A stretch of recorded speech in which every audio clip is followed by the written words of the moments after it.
Right. Good afternoon, everyone. Today we're going to continue our discussion of uh, data analysis, making use of SQL, and then descriptive statistics and exploratory data analysis.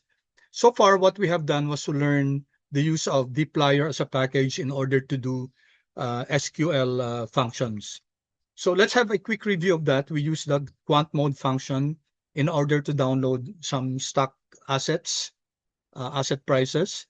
And then we also saw how powerful the FRED database is in downloading downloading macroeconomic data. And then we said that when you download these assets or data using quant mode, you are downloading an XTS object, and an XTS object does not work well when you're doing relational database operations. So that's why we have to migrate to a tidy data set, tidy quant, tidyverse, the whole universe of tidyverse, where dplyr is a part of pating ggplot2 kasama dun sa tidyverse universe. All right. And then we're going to construct a unified financial database and then perform descriptive statistical analysis. You have to visualize financial data using ggplot2 and then interpret this. Let's see how far we can go. I don't want to rush this for the sake of covering more materials, but I hope this is just a part review. So I hope you're able to manage the discussion. So in financial analytics class, descriptive statistics serve a much broader purpose. But we're not going to look at it class yung descriptive stat as in yung piecemeal basis, yung mean, yung trend mean, median, etc. Going to look at it holistically. So in your case class, I don't want you to just be stating that the mean of this is like this. I want it to be a holistic appreciation of your data. So using descriptive statistics will allow us to perform financial analytics. For example, we can answer basic questions like which asset generated the highest return, or which asset exhibited the greatest risk, which asset was most volatile, okay, what asset experienced the largest downside losses, okay, are returns approximately normally distributed, or are there extreme events that are manifested by the data? Okay, this answers to these questions are very important as far as finance is concerned. This form part of the foundations of queries in portfolio management, risk analysis, forecasting, and investment decision making. So how are we going to do this? We did this already before. We used Yahoo Finance. We download financial data from Yahoo Finance, and then we download from Fred. We clean the data. We use dplyr to do manipulation. Then we build one unified database, and we perform descriptive statistics. I don't know if we're going to reach up to this point, but let's see. And then definitely data visualization will be next Friday, and then financial interpretation. Okay, no, notice that the operations of SQL is not the end goal. SQL is simply the tool used for us to prepare the data for financial analysis. This subject class is FinStat, financial analysis. No? All right, so we did this already before, but let's just make sure that the packages are loaded. Quant mode, tidyverse for SQL operations, performance analytics. TTR already comes loaded with quant mode, so there's actually no need to load TTR, but it's okay because when you load quant mode, TTR is already loaded with it. Psych is for descriptive statistics. Moments is also for the computation of the third and fourth moments like skewness and kurtosis. And then Lubridate for very powerful package for dates. So run this class. Okay, I hope I'm not going too fast. As I said, has already been discussed, class. We have already looked at this before. We have already done this. So this will just allow us to review. Okay. Then, just like last time, class, let's just peg it to 2020 up to 2025. And then this time we will download 3 assets. Okay, AMD is, you know, AMD class, no? American Micro Devices, am I right, class? Makers ng mga ano, kalaban ni ano, no, ni Intel. ETH, Ethereum class, Ethereum, crypto data to, and then SPY, which is representative of the Standard and Poor's 500. Okay, we'll download 3 assets. This is quite different from what we did last time. Okay, so let's download this. And then we'll see AMD, ETH, USD, and then SPY. There you go. Okay, I'll give you a few seconds to download.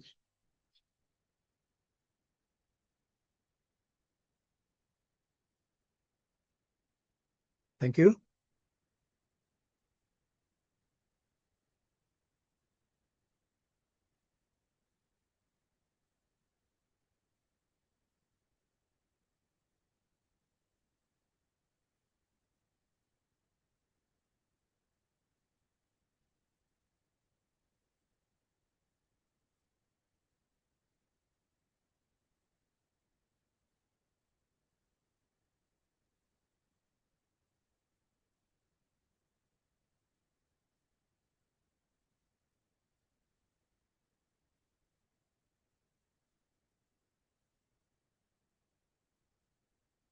Okay, I hope the others are able to follow. Okay, good. Okay, so let's continue. Okay, let's first take a look at the first 6 observations, first 6 and last 6 of observations of AMD, and then get its dimension. We expect that this is a 6, it will have 6 columns there. Open, high, low, close, OHLC data class. Why OHLC class? This is useful for candlestick diagrams class. If you're into, say, trading, this is very important class because when you do trading, let's say crypto trading, whether you're doing it on your own or you're copy trading means you have a quote unquote a financial analyst or a one who is a master as far as trading is concerned, one who studies technical analysis. And then you may copy the trade. For example, this person suggests, okay, let's trade ETH, Ethereum USDT. And then he suggests that your margin will be 5% of your assets, and then leverage is X%, etc., etc. Then you copy it. So when you do trading class, these are very important, yung OHLC, because this helps determine the possible direction of the asset. Last night I was observing yung ano yung yung Ethereum. I don't know if some of you are doing this, but yung Ethereum, most of the trading last night were short, no? They were projecting that the price of Ethereum US dollar tether will go down. Tapos all of a sudden, grabe it really went up, no? Ang laki ng increase. And then there was news in Coinbase that si BlackRock dumped some stocks of ETH sa Coinsbase, kaya which led the market to really parang sabi na a whale entered. So syempre pag may pumasok na whale, talagang magse-surge yung market. Kaya ang daming natalo sa trading kagabi, no? Anyway, so dimension class is 1507 rows of observation, 6 columns, OHLC. Okay, when we so which of this is usually used class in analysis? It's oftentimes the adjusted price, kasi adjusted price will include dividends and some adjustments already. So with financial analysts do not use open, high, low, close in analyzing the stock data. Oftentimes it's the adjusted, sometimes close. All right, and then let's check the structure class. We know that this is an XTS object. There you go. And we said that an XTS object is not a good type of data structure to use for relational database for doing SQL operations. Kasi yung index dito na nasa yung index, which is a date, it can be quite complicated to use it when you're doing with relational operations among tables. Okay, as I mentioned, which column is preferred one to use? It's more the adjusted close, because it already considers stock splits, dividends, and corporate actions. Okay. So these are some insights, especially for those who are non-fin, no? Siguro hindi kayo you're not so much aware of these things, but I hope this discussion will open you to doors in concepts in finance also, no? So with using the adjusted close class will make historical returns comparable. Okay, so next is let's download our macroeconomic data from Fred. So source is equal to Fred. So you have here our debt, government security, 10 years, Fed funds, and CPI. This is for sa inflation to, no? Consumer price index. So let's run this. I hope Fred is working. Dati kasi last time you recall, hindi ako maka-connect. So there you go. Okay, let me pause for a while, and again, request for your feedback if you're able to follow. I know I'm going fast class because these are just reviews. There are, of course, iba lang yung assets na inuna natin na dina-download.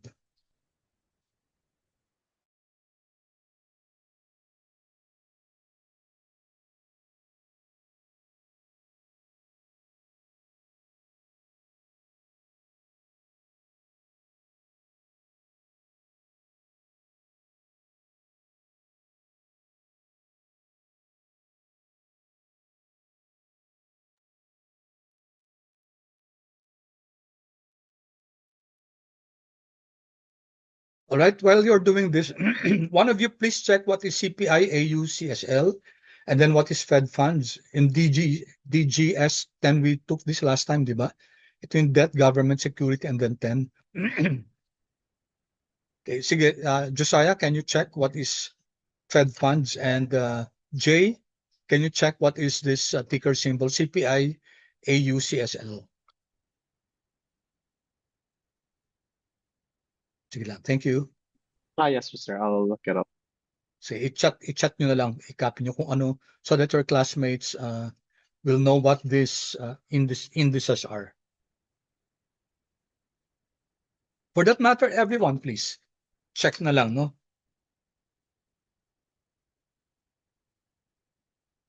Before we proceed.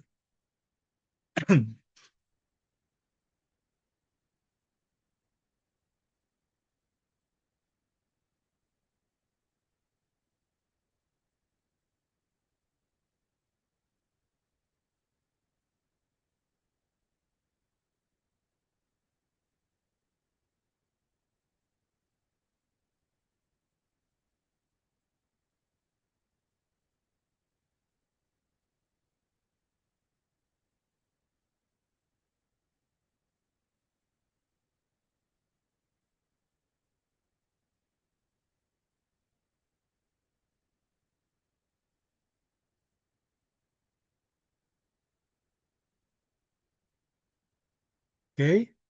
May pinaw si Josiah, no?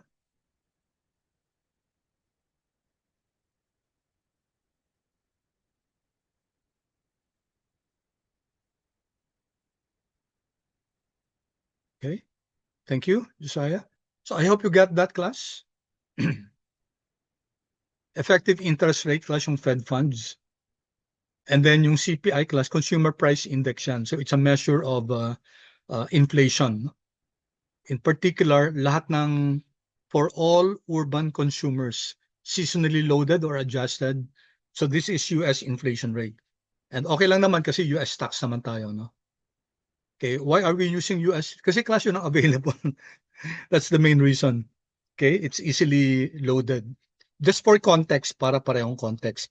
If we have Philippine data, if we can easily extract Philippine data, then we would have used it. Kaso that's not possible. Okay, I suggest that you copy this class, no? You can put it in your notes here. Dito, no? Para, oh sorry, Control Z. There is an wait.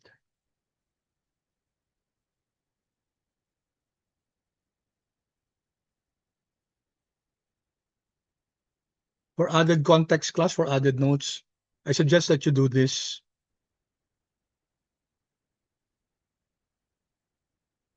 Yan. Okay?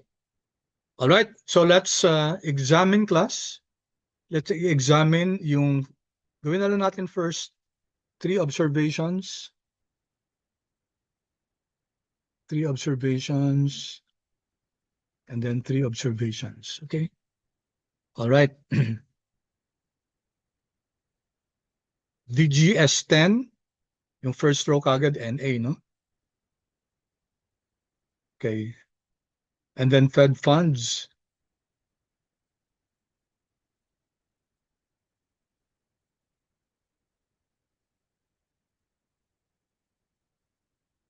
Why did I do this? Okay. Dapat hindi ko define yung ano. Okay, anyway, ito na lang, no? I could have opted class not to define the start and the end date. Okay. Class, just a moment.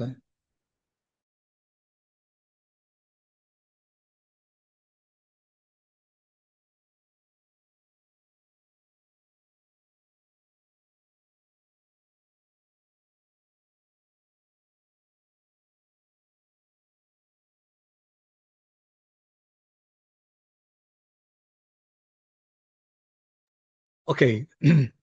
All right. So continuing class. So we can see class that, ano sinabi ko dito?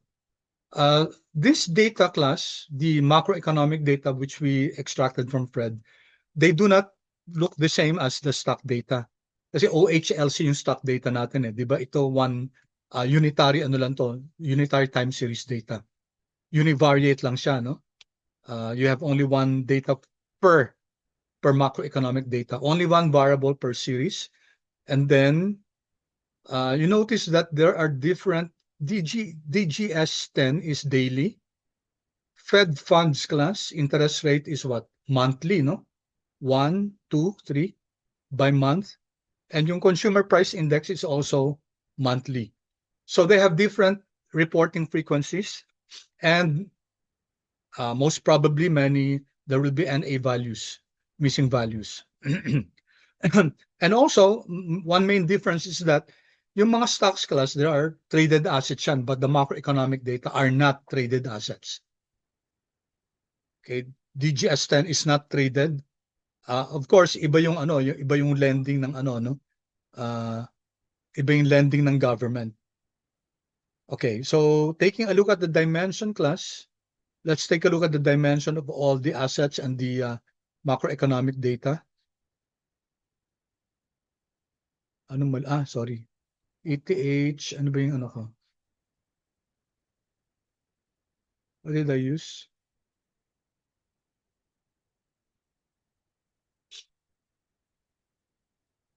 Saan yan? Dash. ETH dash pala, sorry.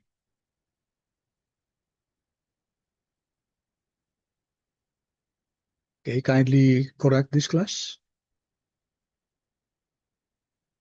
It should be dash. There. Ano pa?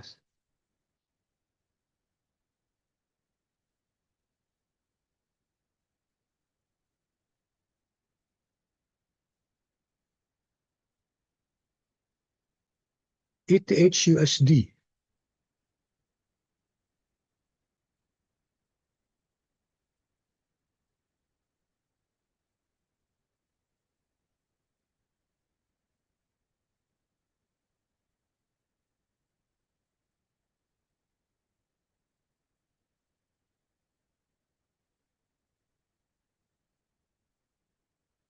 So,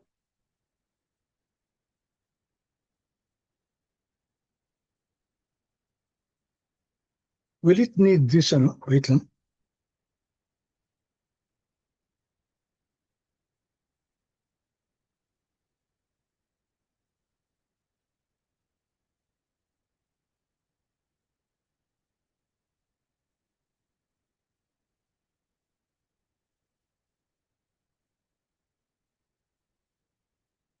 Okay, ayaw ah. Bakit ayaw? Eh, may ETH naman tayo dito, ETH USD. Here.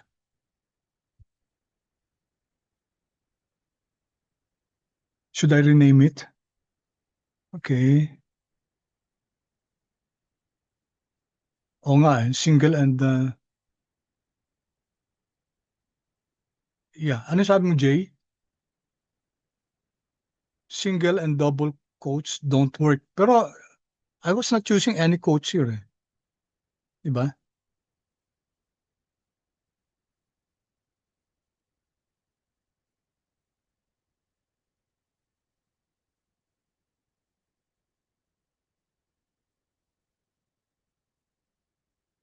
Anong ginawa niyo? Kasi pwede ko i-rename na lang to.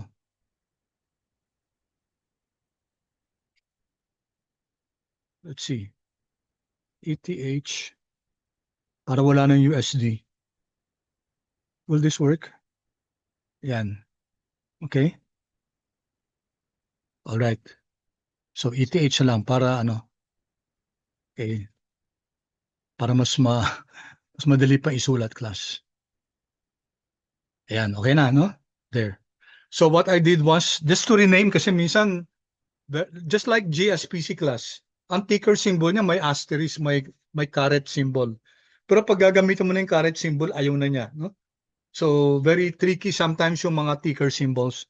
So, what I did here was just to rename, okay, ETH, renamed ETH USD into ETH for easier applications. No? Okay. So what do we notice, class? What do you notice? The assets, ano to? AMD, ETH, and SPY. Notice, class, that even the assets that were extracted from Yahoo Finance, class, ano nangyari? May iba-iba sila, no? Si SPY at saka si AMD 1507. Pero si crypto, class, ETH 2192. What do you think is the reason for this, class? Why does the crypto Ethereum have 2192 data, class? Could somebody guess, class? Bakit kaya? Bakit, class? This is ETH, this is Ethereum, no?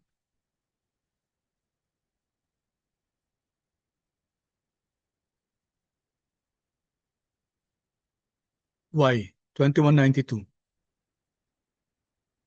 Anybody?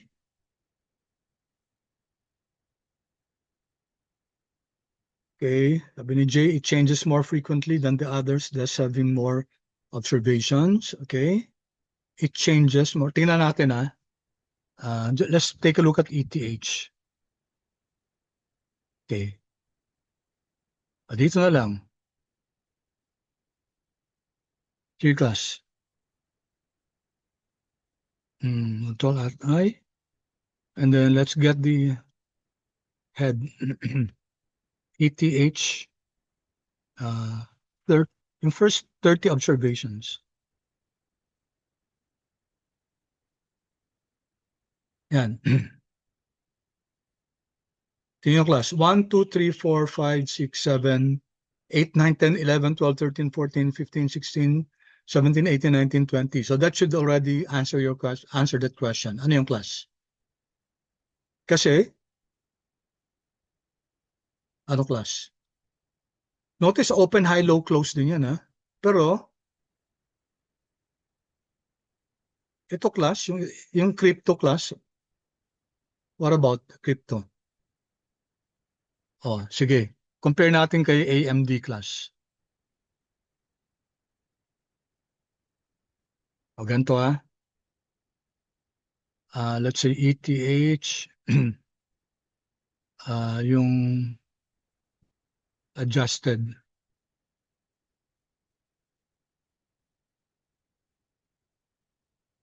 AMD adjusted. Okay, kunin natin first 30 observations.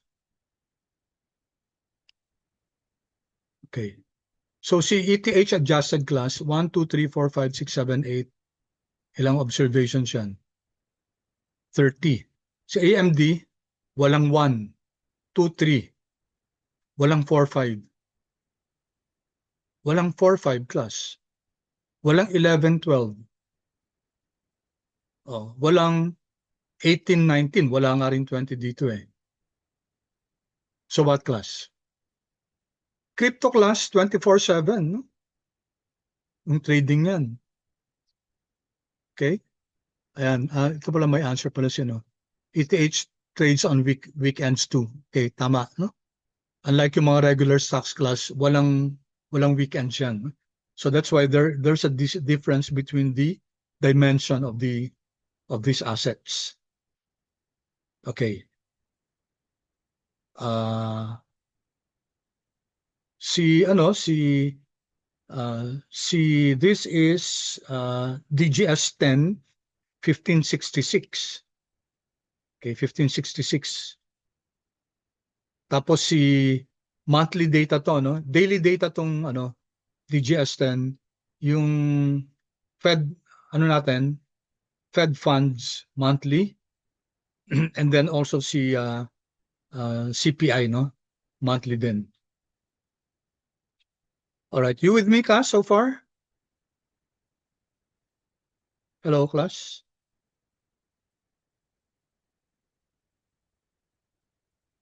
You with me so far? Are we okay so far? Okay, thank you. How about the others?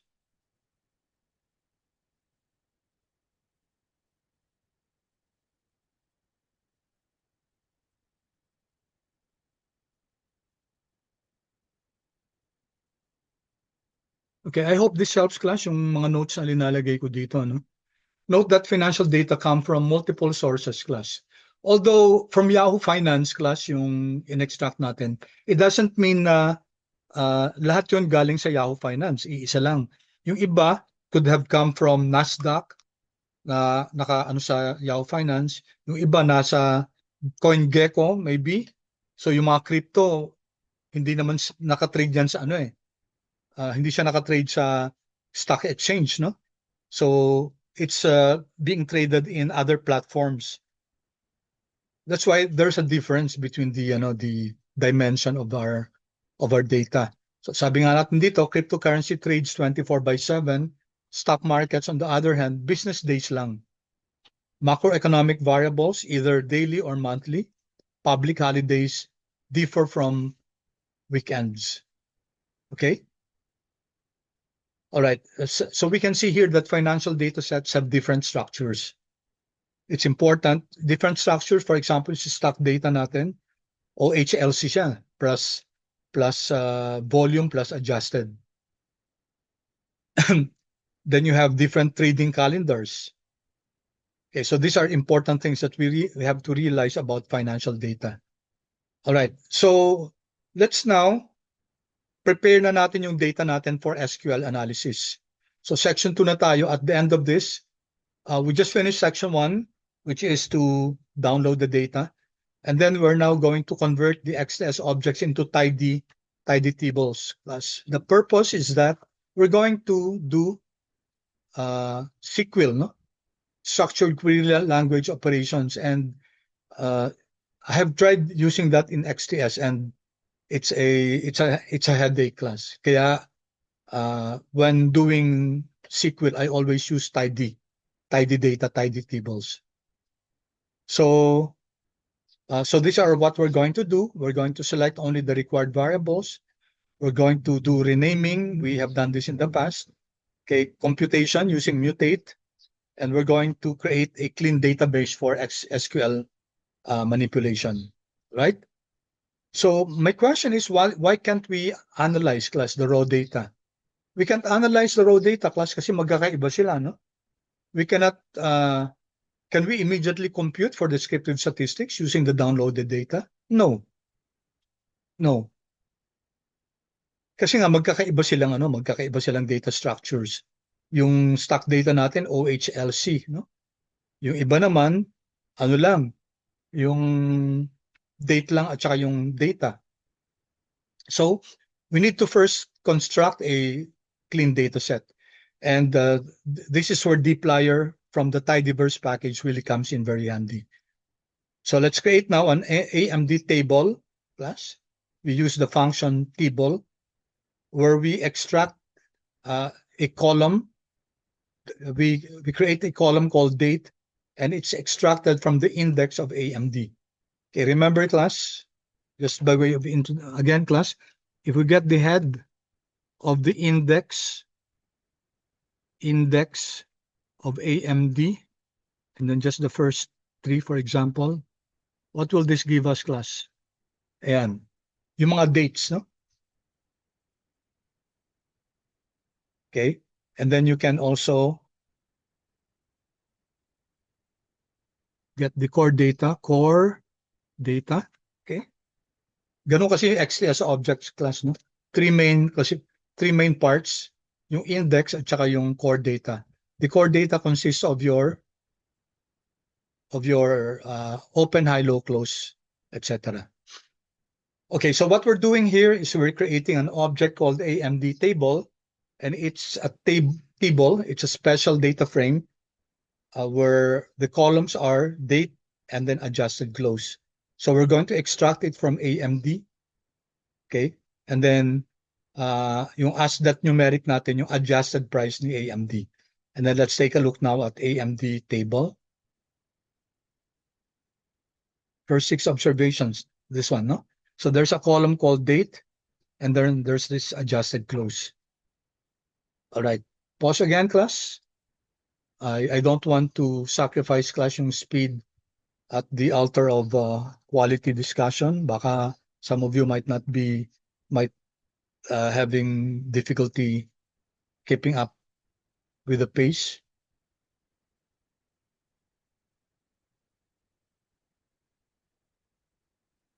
Pa-feedback na lang, class, kung okay so far.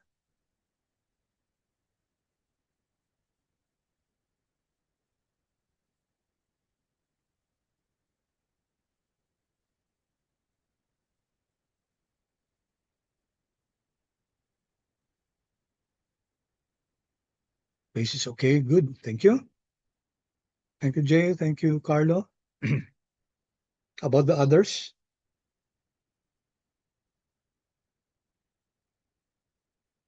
Thank you, Erin.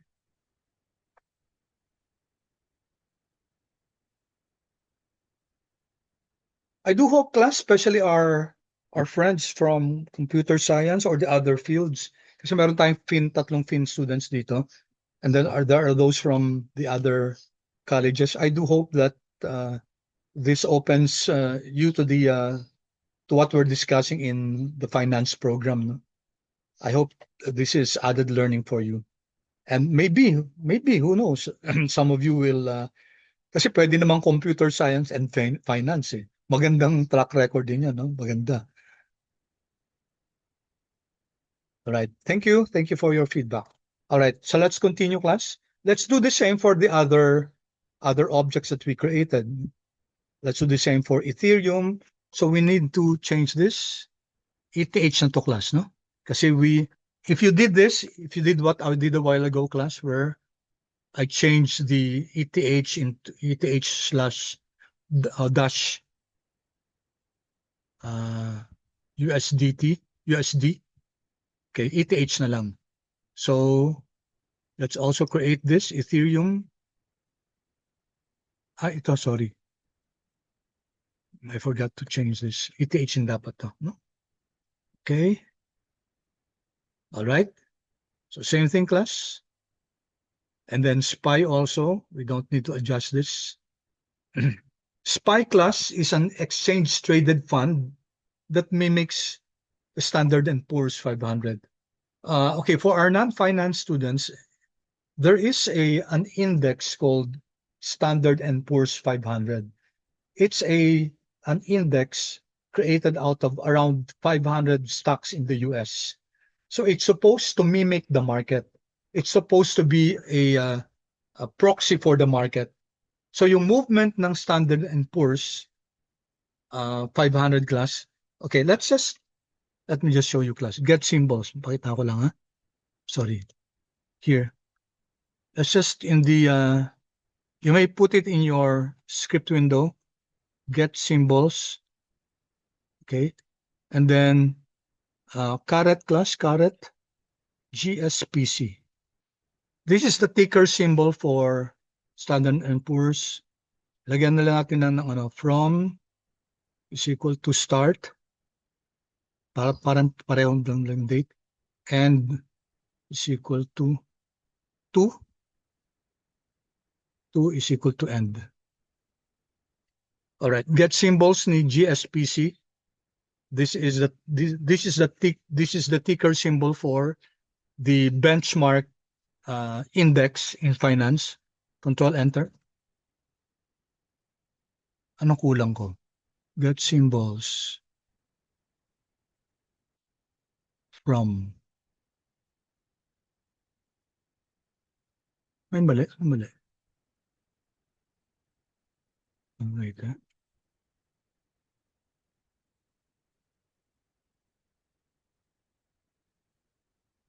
Okay. Kalimutan ko, sorry, yung quotes. Okay. So GSPC class. Take note class yung yung index, no? Ang ticker symbol niya may caret. Okay? So if you take a look at this, ito GSPC, it's also an XTS object. No? Ayan. Standard and Poor's, ito yung itong prices niya. Since 2022, December 31. Let me rerun this class.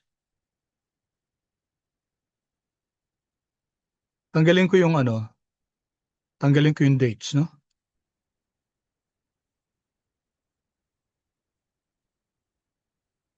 And GSPC. All right. Ang default niya 2007, no? So 14, 16. Okay. I-plot nga ating class. Quickly lang plot. GSPC. Yung adjusted price. Okay.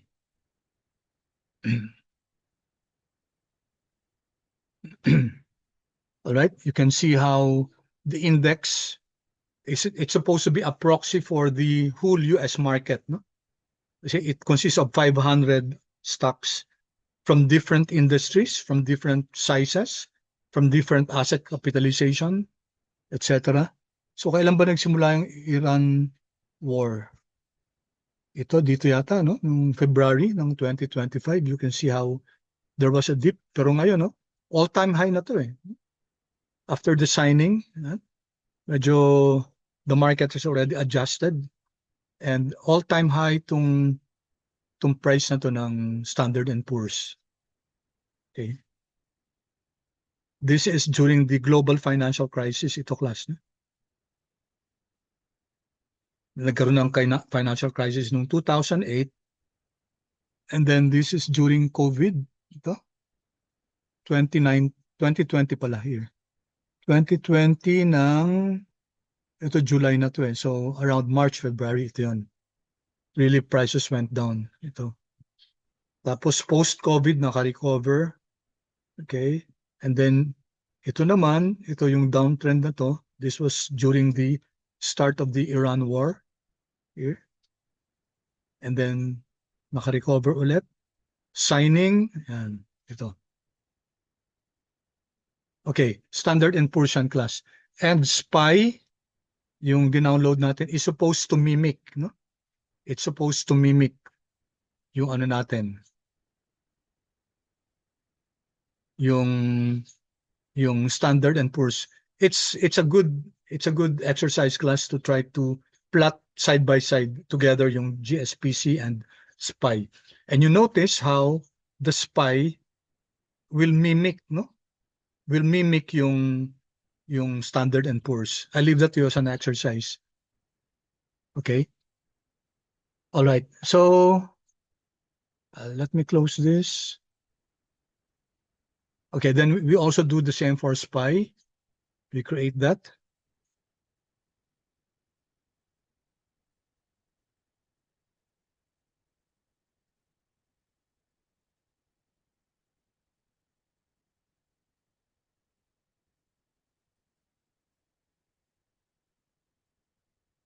Okay. Then I just ask here, class, why do we use adjusted? I already discussed this previously, naulit ko lang, sorry. No? Because adjusted price class already incorporates stock splits, dividends, and corporate actions. Okay, I apologize, naulit ko lang to. No? All right, then, what do we do, class? Kasi class, yung ano natin, yung mga tables natin, like SPY, for example. Okay, date, adjusted, close. If we're going to merge this into one, kasi magkakait tayo ng isang financial database, no? Isang financial data, how do we know, class, that this is AMD or SPY? Okay, of course we can change the header here, but let's, as an exercise, let's create an identifier, no? Gawa tayo dito ng identifier na this is SPY, etc., etc. Kasi kailangan natin later on when we do joins. Okay, so let's do that. Let's create an identifier. Yan. So how do we do that, class? Yung table natin, class, and then mutate. So when you say mutate, we're going to add a column, and then let's add this column. Asset is equal to AMD. Okay, we're going to create this column called asset, and then it will have a name AMD. Okay, let's run this first and let's check, class. Sa AMD table natin. AMD table. There you go. No? Nagkaroon ng variable na asset. And what's inside this variable asset is the name AMD. And we repeat that for the other assets. Okay. Let me close this one. Oops. Okay. And let's do the same for Ethereum. Okay. Ethereum, and then for SPY. So let me run this, all three of them. And then if you check, class, if you check all these other assets, let's say Ethereum, ETH table, it will now have a column called assets, and then it will have the name ETH. Okay? All right. Are we clear so far, class? Kindly feedback, please. Give me feedback if you're able to cope with my speed. I hope understandable siya, class.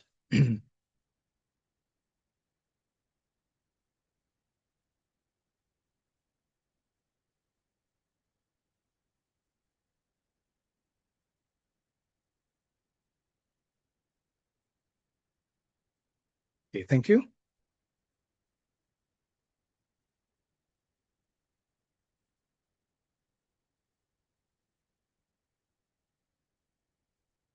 All right. Then, okay, we said, class, that we're not going to use the prices, class. We're going to use the returns. Returns allow us to have comparison across the assets. Prices kasi absolute values yan eh. So we can't, class, we can't really compare no, yung prices since they're absolute values. So the prices depend on the level of the assets, while returns will allow us to, since it's equal to the change, no? Growth rate, the rate of change. So pwede ma-compare siya. Okay, so once again, we did this last time, class. We're going to create a variable called return, which is, what's this class? What is this? Adjusted close divided by the lag. This is simple returns, di ba?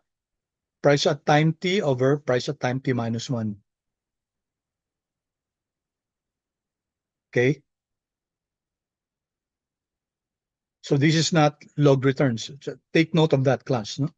So if ever, class, kakailanganin natin ng Sharpe ratio dito, dapat consistent tayo. No? And usually, class, log returns yung ginagamit. So for now, okay, kasi kung log to, class, di ba dapat log adjusted close over log of adjusted close, then close. No? Wala dapat minus 1. Tapos log should enclose itong adjusted close and log. Okay, for now, class, let's just use the simple returns. Run this. Also run Ethereum. And run SPY. Okay, so we now have your tables, class. Your tidy tables, for example, SPY table. Yan, may ano na siya, may returns na siya. Simple returns, no? Discrete returns. Because it's just the ratio of your price today divided by the price yesterday minus 1. And as expected, you'll have an NA value here because the price here, class, does not have a previous value. So this will return an NA value. And we have to deal with that. No? All right. So okay na tayo, class, sa returns. No? So we now remove the missing values. What we're doing now, class, is cleaning our data. So we're creating now the requisite variables that we need. For now, we're creating the simple returns. But in your case, class, you should be using the log returns, not the simple returns. Okay? So we can make use of the filter function, class, which is to remove. No? Remove natin yung rows. Okay? Filter.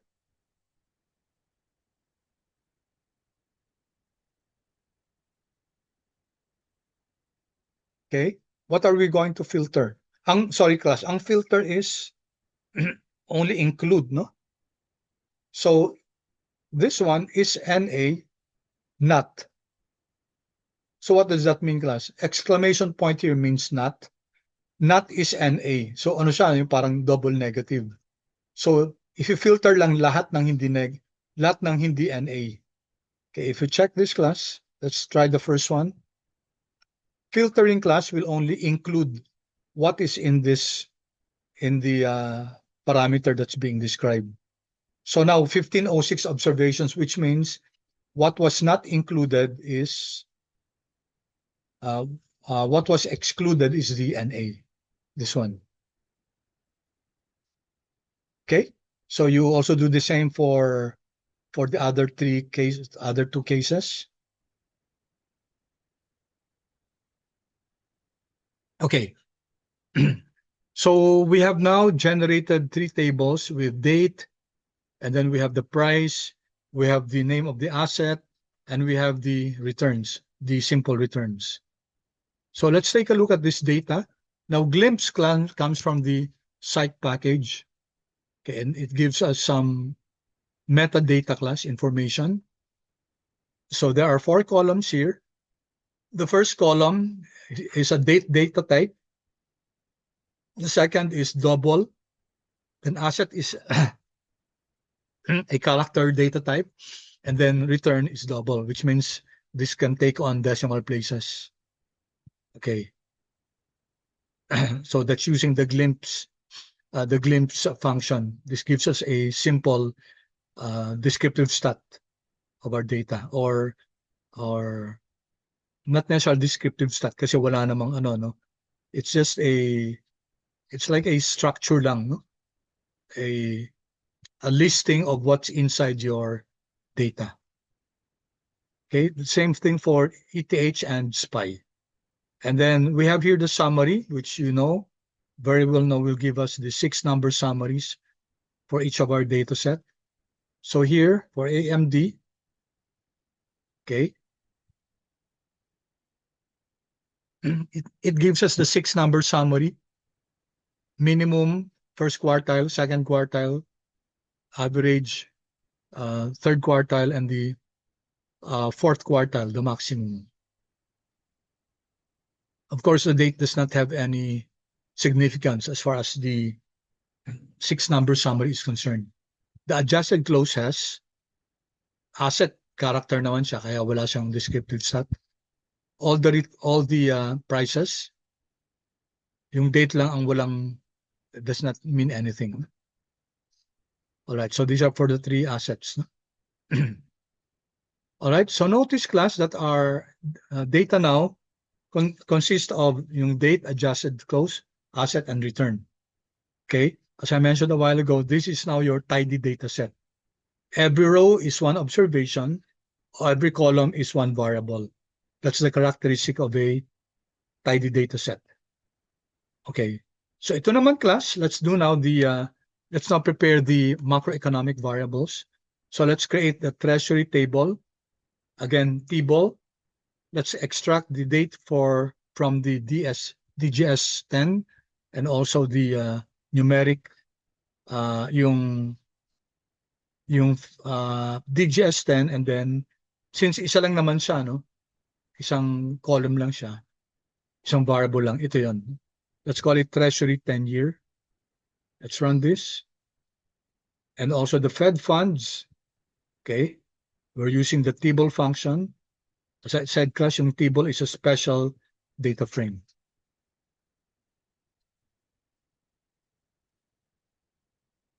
And CPI.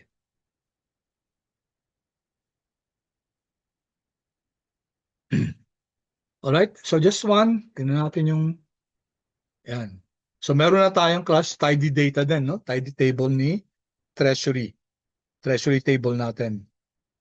So we also have the date and then the treasury 10-year. Depende kung ano yung pangalan ng binigay natin. No?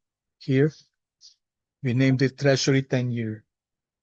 Here we named it Fed funds, and here CPI. Okay, let's compare the number of rows class, no? For each of this table. Okay, although we already compared it a while ago. So si AMD at saka si SPY, okay, parehong 1506. Si crypto, Ethereum, 2191. Si Treasury bill class, 1566. Okay, which means that it also generates interest rates even on non-weekends, on weekends also. Kasi ito walang weekends to eh. No? So ibig sabihin ito, possibly may weekends to. Or ito may mga holidays, ito pwedeng may holidays. Tapos number of rows ni Fed funds at saka ng CPI, since monthly data siya, 72. Okay, so again, we said, why are these numbers so different? We know that stocks trade from Monday to Friday. On the other hand, crypto is daily. Treasury class follows the business days. And CPI is CPI and your Fed funds, that's, ano pala yun, class? And your, tama, CPI and your Fed funds are monthly. So, magkakaiba class yung mga dates natin. This will require really joins if we're going to put them together.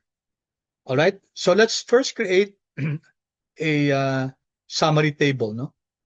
Let's call it observation summary, and it's a table which consists of number 1, yung data set natin, itong 6 na to, plus AMD, Ethereum, SPY, Treasury, Fed funds, CPI. And then let's tabularize yung number of observations nila, no? Okay, para makita lang natin, parang ito lang yung class in a table form. Let's print here the observation summary. There you go. AMD 1506.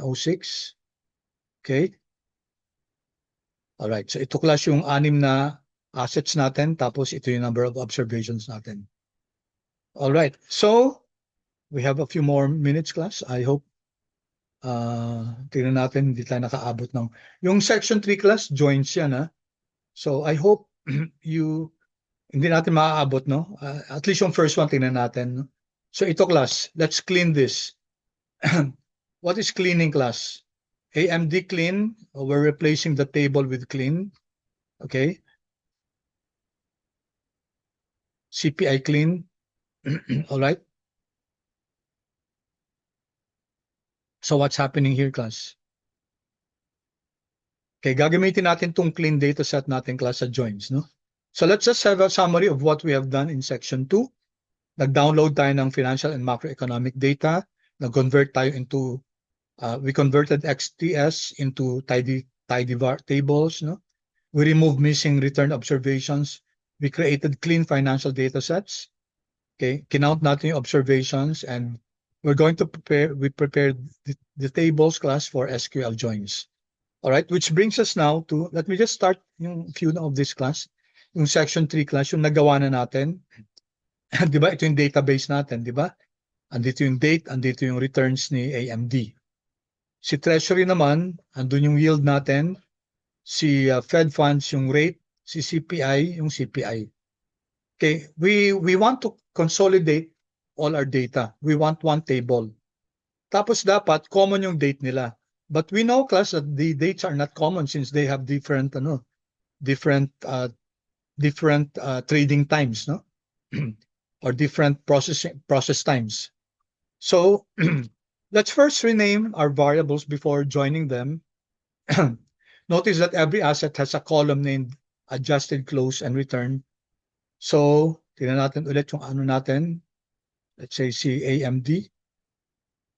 Okay, ano ba laman ni AMD, class? Here, AMD clean. Ano laman niya, di ba ito? Date, adjusted close. Okay, return. So, each of the assets, class, yung stocks natin have this. Okay, let me close this. All right. So if you want to join them, class, R could become confused. So we need to rename them, class.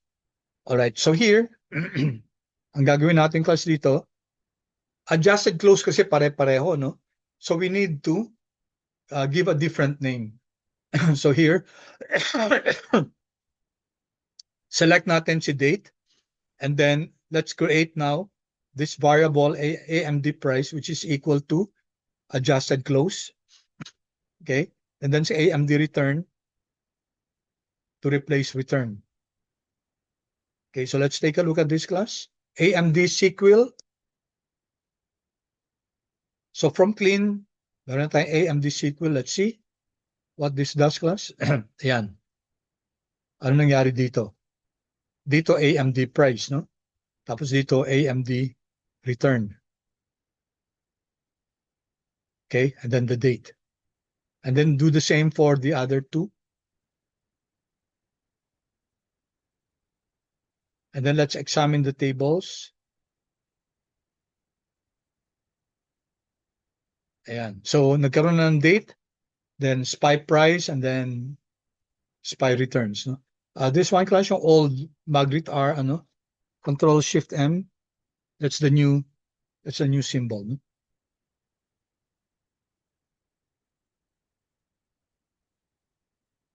Okay. All right. I'll just end here, class, yung magle-left join tayo, no? Okay. I-left join natin si AMD SQL at saka si Treasury natin. Ilan observations si Treasury clean? 1566. Si AMD, class, AMD SQL. Ilang observations? AMD SQL here, 1506. Okay, so we're going to left join, magpe-prevail si AMD SQL, no? So if I run this, class, so if I run this, ano mangyayari? We have this object AMD left, no? Tapos AMD left, we created this, tapos SQL, and then left join. So what happened, class? Ano nangyari, class? You now have the date, AMD price, AMD return, plus the Treasury 10-year. So pinagsama siya. Pero ilang observations to, class? How many observations? This will have ano class? This will have ano object to AMD left. Ito. Take a look here, AMD left. 1506 observations. Nasunod class yung number of observations ni AMD. Okay? Number of rows ni SQL at saka number of rows ni left, pareho lang class. Pareho. They should be identical. All right? So I'll stop here class and then may I request you to please since nagawa na naman natin tong ano no, itong joins. Okay? Ano naman class, solve naman to kasi andyan na naman yung ano eh. Binigay ko na yung code no. So that next meeting class we will be able to focus more on yung ano, we will be able to focus more on section 4, yung descriptive stat kasi ito hindi pa natin na-discuss. No? All right? So we'll go back to section 3 pero mabilisan na lang. So may I have your commitment class to before Friday, before we meet? I hope na-run nyo na to no, yung ano. Pwede bang may commitment class on your end? May I have your chat please? Pwede ba may commitment on your end to solve it, class? To run. Anyway, binigay ko na naman yung code. It's not as if I'm asking you to run to generate the codes, no? Okay, yeah. Oo. So it's already time. Okay, thank you so much, class. Thank you, and I'll see you on Friday. May klase tayo sa Friday, ah.